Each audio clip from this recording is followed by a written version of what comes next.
Hello and welcome to Living Room Chats. I hope you're doing well and enjoying the Christmas season. Please welcome to my living room. Come sit down, join me for a cup of café con leche today. Very good. It's always a treat. So today, Cultivating Roses, I'm going to read some of the highlights from chapter 23. Chapter 23 is covered with great reminders, marriage reminders. So time does not allow me to read it all. So you'll have to read it on your own, hopefully. So good marriage reminders. And now abide faith, hope, love, these three, but the greatest of these is love. 1 Corinthians 13:13. Make your husband your best friend and your lifetime lover. Let him be your one and only man. Read good marriage books by yourself and together. Some chapters you may want to read out loud together. This will help both of you compare and discuss your present marriage relationship and the areas where you both are doing well and where you need help, improvement. Remember that your husband picked you out of all other women. Ask him to tell you what he wants in a wife and tell him what you want in a husband. Write a list of what you expect from and for your marriage and share it with each other. Discussing expectations is important so you each know how the other feels about how to treat each other and live together in your home. Since you can't read your spouse's mind, you need to talk about these things and see where each of you stands on each issue. This is so important. Remember, communication is number one in marriage, as in all other relationships. So I discussed lots of things here that I encourage you in, and hopefully you can find some things that are helpful for you. Together is a beautiful word in marriage. We're making decisions, making disagreements more positive, and all kinds of other things, compromise, how to be grateful. Okay, so a great way a husband and his wife can show their romantic sides is by displaying their love languages. Learn your and your spouse's love languages and put them to practice. This is vital in the marriage relationship. This has saved many marriages, but it can only be effective when both husband and wife are willing. That's right. So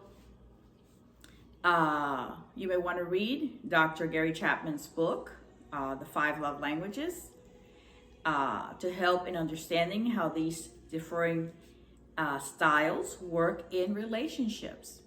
I remember when my church did this study and revived all married couples. It was really wonderful. Everyone got to know what their love language was and their spouses. And then it was incredible to see those that did put it to practice. Okay, so the 5 languages are words of affirmation. See if that's yours.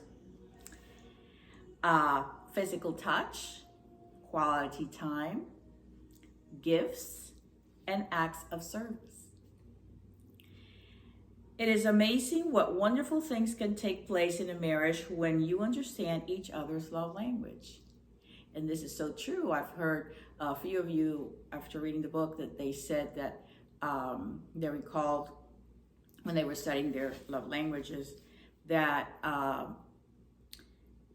one of the ladies in particular said that her husband was using one of those, but it was meaningless to her, like nothing. And I thought, okay, because they're all good and everyone enjoys them. But she says it was not speaking to her. So she got to share with her own husband about this and remind him what hers was and what his was. So anyway, it had a happy ending, thankfully.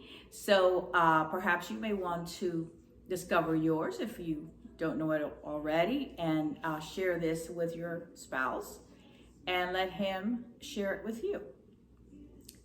So, okay, so this will also help with, sometimes we have blind spots, you or your spouse. So this will clear out some things as well. So couples are happier together when they share and understand each other's feelings. Ask your husband how strongly he feels about certain issues in life and share your feelings as well. This is so important. This way you both know how each one feels about certain issues. So you need to know how you feel about things in life, all the issues in life. There's so many, many more these days, the life we're living in. And also your spouse. You need to know what your partner feels like, what he believes in, and how he feels about all these issues. You need to know that about each other. So important. Remember, communication has always been, will always be number one in the marriage relationship. So, and do not wait until your husband hugs or kisses you or tells you he loves you. Be affectionate with your hubby by hugging him and kissing him out of the blue as well. And tell him you love him. These moments of affection do not need to be sexual unless you would like them to be. So make this a habit so that by the time you have been married 5, 10, 15, and 20 years and beyond, it is a marriage tradition between you both. And it helps you keep your emotional and physical relationship healthy. So all kinds of other things. And then discussing the differences, of opinions. And that is all normal. You can never be 100% of the times in agreement because, you're going to see things, in one color. He's going to see them in a different color. And you need to know why. Each one of you needs to know why you see it in that color. Explain why. Express yourself. And tell your spouse, this is why I feel this way. He needs to know how you feel. And you need to know how he feels too and why he sees it that color. Okay? So, it's very important. So, in closing, with all this information that I have listed here for you, for encouragement and all kinds of things, how to have happy discussion and disagreements. Success in marriage does not come merely through finding the right mate, but through being the right mate. This is Cultivating Roses, chapter 23. I hope you enjoyed that, and I hope you read it on your own. And this is all for today. Have a great day.